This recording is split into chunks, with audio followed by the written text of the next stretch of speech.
Hello friends, मैं doctor प्रिया आप सभी का मेरे चैनल डॉक्टर मम्मा में स्वागत करती हूँ। आज का वीडियो बहुत इंपॉर्टेंट है, लास्ट तक जरूर देखिएगा क्योंकि इस वीडियो में मैं आपके साथ शेयर करूंगी 6 पॉसिबल मेडिकल रीजंस जिसकी वजह से बच्चे की भूख यानी कि एपेटाइट कम हो जाती है, जिसकी रिजल्ट से बच्चे का overall growth and development disturb हो जाता है। आइए एक एक करके ये कारण जानते हैं ताकि अगर कारण आपको पता रहेगा तो उसको दूर किया जा सकता है और बच्चे की ग्रोथ प्रॉपर हो सकती है। सबसे पहला रीजन है आयरन की कमी।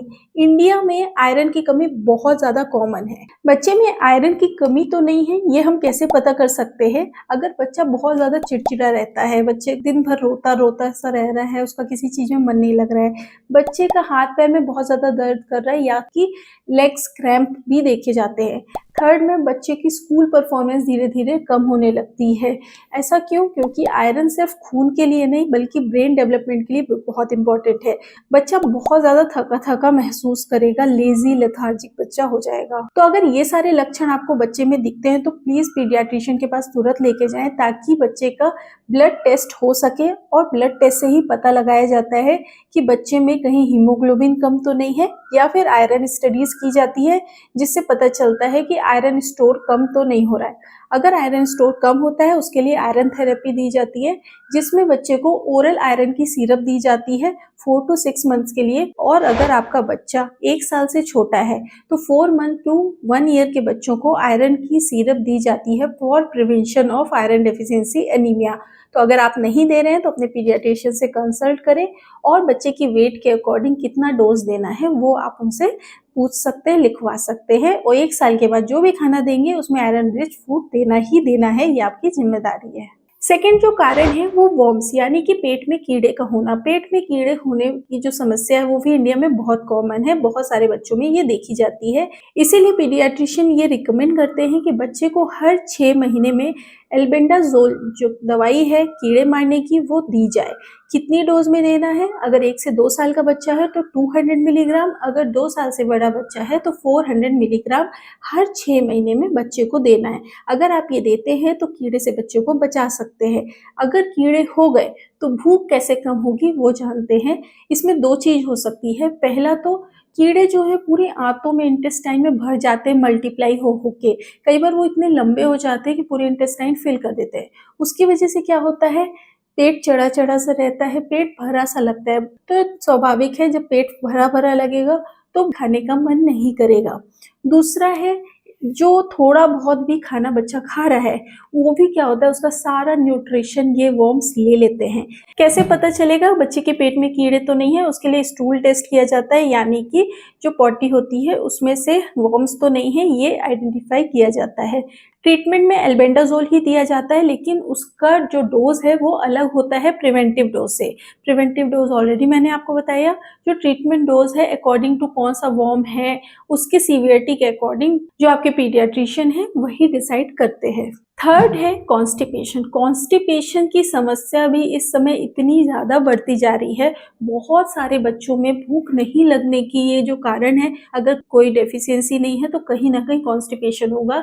ऐसे में पेरेंट्स से पूछने पे पता चलता है बच्चा काफ़ी ज़्यादा टाइम टॉयलेट में स्पेंड कर रहा है, स्ट्रेन कर रहा है, बच्चे को दर्द होता है, कई बार खून तक आ जाता है। ऐसा क्यों होता है? क्योंकि बच्चा बहुत ज़्यादा आजकल सेडेंट्री लाइफस्टाइल यानी कि खेल कूद कम कर रहा है, फाइबर्स कम ले रहा है, उसकी डाइट में प्रोसेस्ड फूड बढ़ गया है, फास्ट फूड बढ़ गया है जिसमें क्या होता है मैदा, जिसकी वजह से क्या होता है पेट अच्छे से साफ नहीं हो पाता है। फोर्थ रीजन है कई बार बच्चा स्क्रीन टाइम की वजह से पॉटी के सिग्नल्स को अवॉइड करता है, जिसकी वजह से स्टूल हार्ड हो जाती है और ये कॉन्स्टिपेशन को लीड करती है। एक और बहुत कॉमन कारण है कॉन्स्टिपेशन का, बच्चा पानी कम पीता है।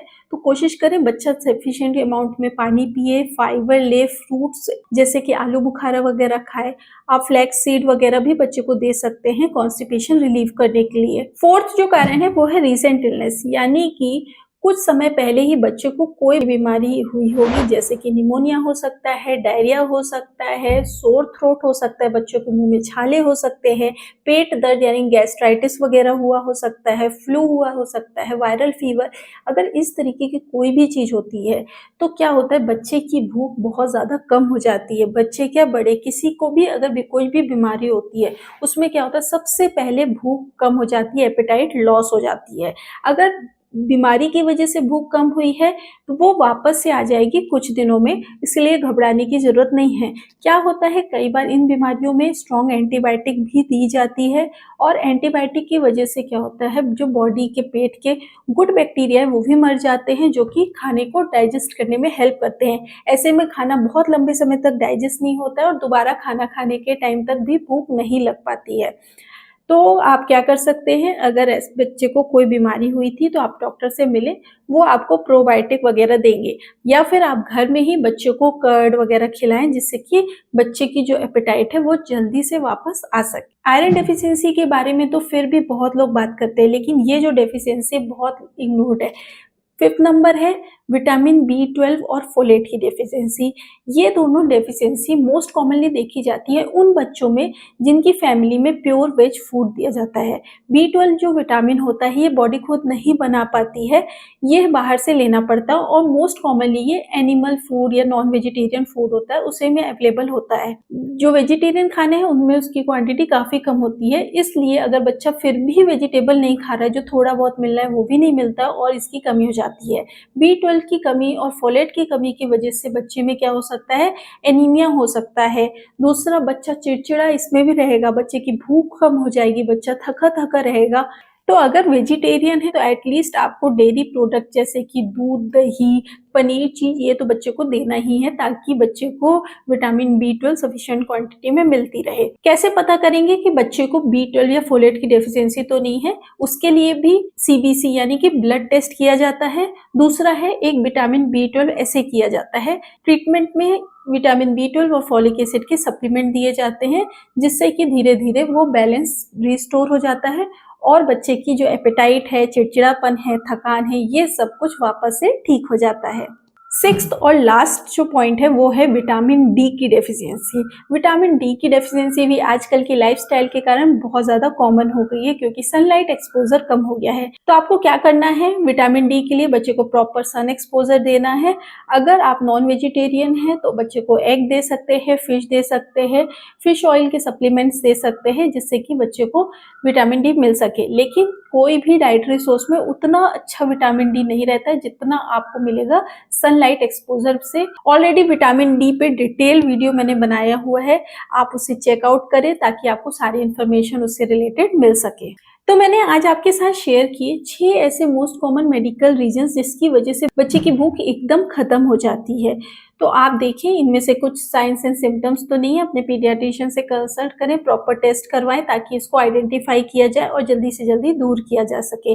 अगर आप चाहते हैं कि ये डेफिशिएंसी, ये 6 चीज़ें बच्चे को हो ही ना, उसके लिए आपको क्या करना है, बच्चे को बैलेंस डाइट देना है। Fruits and vegetables, dairy product, सारी चीज़ें हर दिन बच्चे को मिलनी चाहिए, क्योंकि सारी चीज़ों में कुछ ना कुछ होता है। और अगर बच्चा 1 साल के से छोटा है तो आपको विटामिन D और आयरन सप्लीमेंट देना ही देना है। उसके बाद आपको बाकी सारी बैलेंस डाइट से फुलफिल करनी है। तो आई होप आज का वीडियो आपको इन्फॉर्मेटिव लगा हो। अगर आपको इस वीडियो से हेल्प मिली हो तो वीडियो को लाइक करें, चैनल को सब्सक्राइब करें एंड ज़्यादा से ज़्यादा लोगों तक ये वीडियो को शेयर करें। Thank you.